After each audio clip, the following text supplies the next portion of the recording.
Jana today. Another Jana. Come face come no zia. Where's it? Upenyuma jana ni majana inini ndikarusha nasi mangwana nitawana andinga zura bendi tishaya andinga zura bendi tishaya kana kujiwe ujaraba ulisha saka upenyuma jana ni majana nikashaya nasi kama mangwana nitawana upenyuka ni majana ukashaya nasi mangwana utawana saka upenyuma jana ni majana waizia kungo chijana upenyuma jana majana waizia kungo chijana ukashaya nasi mangwana urambe utishaya mangwana futikane utatowana ukashaya nasi mangwana ufuta ushaye azifanane saka majana ni majana ndosaka uchinga kuti majana ni majana apana paunga zoshaya mazuwa akachedzana nasi na mangwana waizia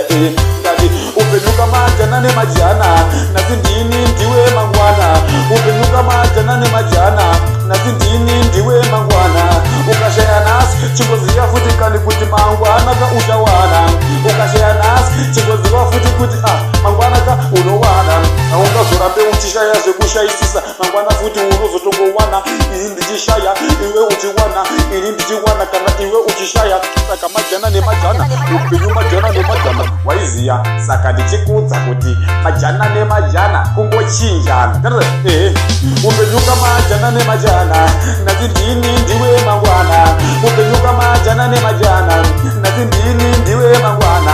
ukashaya nasi chingoziya futi kuti iwe kama mangwana uchawana ukashaya nasi chingoziya futi kuti iwe kama mangwana uchawana ini ndogona kutokoshaya nasi mangwana futi kani ndotokozowana iwewe unogona kutoshaya nasi mangwana futi utozowana saka ndichiti majana nemajana kungochinjana ka majana nemajana kungochinjana ka janzude uwese ndati upenyuka majana nemajana nati ndini ndiwe mangwana upenyuka majana nemajana nati ndini ndiwe mangwana upenyuka majana nemajana nati ndini ndiwe mangwana ukashaya nasi mangwana futi kaniwe auzorambe uchishaya ukashaya nasi mangwana ushaye futi usazotowana saka upenyu majana nemajana kungochinjana waiziya janzude uwese kuchinjana kuti nhasi ndini mangwana ndiwe kuti nhasi ndini mangwana ndiwe saka ndakawana usazondimake iwe paunowana handikumake